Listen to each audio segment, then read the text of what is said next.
Live from Fargo and serving you on TV, online, and on the go. This is Valley News Live 10 at 10.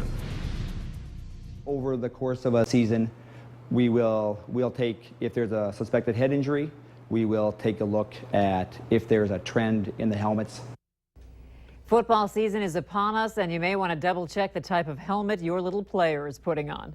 There's been a recall on Zenith Epic Varsity, X2E Varsity, and youth football helmets. Valley News Team's Natalie Parsons explains how FM Athletics tackles these kinds of safety issues. Spuds football is hitting the field, brushing up on their skills and preparing to win big this season. Dominic Aker is a 10-year-old aspiring to play with the big boys someday, and looking the part is a must. You want to play football, you show that you want to play football.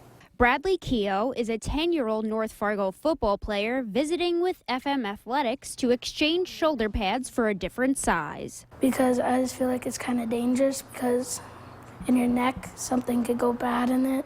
FM Athletics is doing equipment fittings over the next few days, helping football players of all ages in our area get suited up properly. If they've never worn a helmet, it's tweaking something, maybe it's taking air out to make it more comfortable. FM Athletics do not use the Zenith brand of helmets, which have been recalled due to the shell cracking. Players in our area gear up in either Riddell or Schutt. All our helmets are certified, and then each and every year they're checked back in, and then they're rechecked, and then they are reconditioned. Coach Feeney says his team wears the same quality worn in games you see on TV. And Ferry says the average lifespan for a helmet is 10 years, and the biggest misconception is that all are created equal. The fit is night and day different for our kids, but as far as quality goes, we buy the best. For kids with big dreams of going pro someday, their parents can know they're safe on the field. Ready, set, go. Heading into the end zone, Natalie Parsons, Valley News Live. FM Athletics will assist athletes having problems with the fit of their football equipment during a jamboree tomorrow at Moorhead Centennial Fields. And for more helmet safety tips, you can go to our website at valleynewslive.com. Fargo police are still investigating the motives and reasons behind why a 49-year-old Fargo man entered the Southeast Human Service Center, locked himself in a room with a female employee, and told her he was going to kill himself or have police kill him. Officers responded after getting a call from the employee's husband. He couldn't get a hold of her, and it turns out she was trapped in an office with the armed man, John Casper, for nearly 2 hours. After officers arrived at Southeast Human Services and were shown where the office was, they knocked on the door to the office. Casper and the employee were in that office, and Casper grabbed the doorknob so they could not enter, and then put the gun to his head. The female employee said she was terrified because she was not sure if this is going to be where he shot her, himself, or both of them. Todd says the Casper did not point his gun at the officer or the employee. A scary situation as a car drove through a South Fargo home, winding up in the basement. Happened about 5:30 this afternoon near the 1800 block of 58th Avenue South. Police tell Valley News Live that the male driver had some type of medical issue. Everyone inside the home, thankfully, were unharmed. Neighbors helped pull the man out of the car and perform CPR until a rescue crew arrived. Several kids were in the front yard when this car came barreling through the yard. Fortunately for all of them, they got all the way. The name of the driver has not been released. He was taken to Essentia Hospital. No word on his condition. Fargo Mayor Tim Mahoney presented his budget plan for the next year, asking for just under 3% more in spending, which is about $269 million overall. When it comes to additional police officers, the department has asked for 6. In his budget, the mayor agrees to 5. The city also asked for a federal grant that would pay for 8 additional officers. Fargo will compete with other cities for these grants, and there's no guarantee that Fargo will receive all 8. If they were to get all 13, they feel they would be fully staffed. Meanwhile, the Fargo Fire Department requested 4 new positions. However, the mayor's budget calls for no additions. Keep in mind, the final 2017 budget is scheduled to be approved October 7th. To see the mayor's complete budget proposal, go to our website at valleynewslive.com and click on this story. In this week's Valley's Most Wanted, Fargo police are looking for 26-year-old Daniel Jenkins. He's wanted for felony theft of property and unauthorized use of personal ID, which is also a felony. If you know anything about Jenkins, call police. North Dakota Governor Jack Dalrymple authorized a restricted emergency declaration today, and that makes available state resources to help manage the ongoing protests at the Dakota Access Pipeline construction site south of Mandan. Dalrymple says his executive order will help state and local agencies manage costs that come up as they provide more law enforcement officers at that protest. On Wednesday, the North Dakota Department of Transportation restricted southbound travel on North Dakota Highway 1806, just 6 miles south of Mandan. Research shows just about every state in the country has someone infected with over-the-counter remedy-resistant super lice. That includes North Dakota and Minnesota. These bugs have genetically mutated and drugstore cures might not work. A local head lice expert says old wives' tales like mayonnaise or Listerine don't work well. And back to school is where parents discover their kids may have a lice problem. And you just try to calm them down and then offer them solutions, because I think part of being in that hysteria is you don't know where to go, who to turn to, and what solutions are available. We have more information on the FM area school district's head lice policies, as well as where you can find the Nitty Nurse. Just click on this story on valleynewslive.com. The Centers for Disease Control announced today that pregnant women should now avoid a major tourist district because of the spread of the Zika virus, that being downtown Miami, Florida. The CDC says all pregnant women and their sexual partners who are concerned about the virus should consider non-essential travel to all of Miami-Dade County. Florida health officials confirmed today that 5 people have been infected in South Beach. The new cases bring the total number of infections to 36. The 5 latest patients were infected within a 1.5 square mile area of Miami Beach.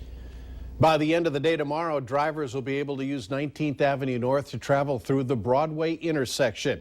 That stretch of road has been closed since July 5th.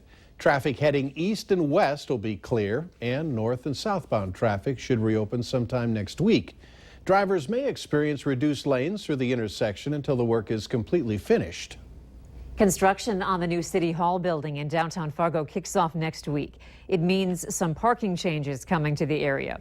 There have been several improvement projects in that area, including the 2nd Street reconstruction and Centennial Hall demolition. When ground is broken for the new City Hall on Monday, you'll be able to alternate parking have alternate parking here. The former parking and access area to the Fargo Civic Center, City Hall, and Library. It's off of 3rd Street North. There are also temporary road and parking restrictions along 1st Avenue North and 3rd Avenue North. Prime rib for a good cause, certainly nothing better than that. And that seemed to be the consensus tonight as plenty of people stopped in at the Wild Rice Bar and Grill for the 4th annual Night Out for 61 for 61. As you can see there, some familiar faces, including a lot of folks from Valley News Live who were there to help serve food and collect money for raffle tickets. The event is one of many that raises money for the Roger Maris Cancer Center.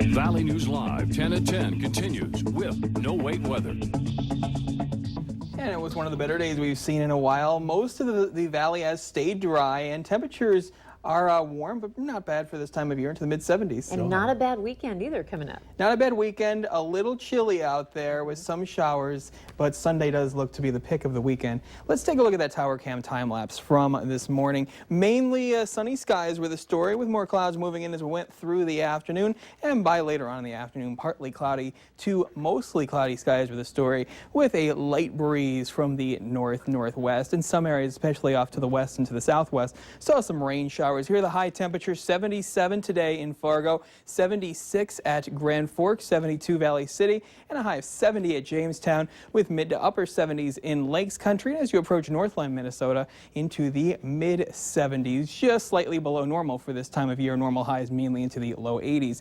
65 right now at Fargo, 63 at Grand Forks, 60 right now at Devil's Lake, 59 at Langdon, and as you make your way into Detroit Lakes at 63, and into into the Fergus Falls areas at 64 degrees right now. Here are the winds. They've died down just a little, still from the northwest, mainly between 5 and 15 miles per hour.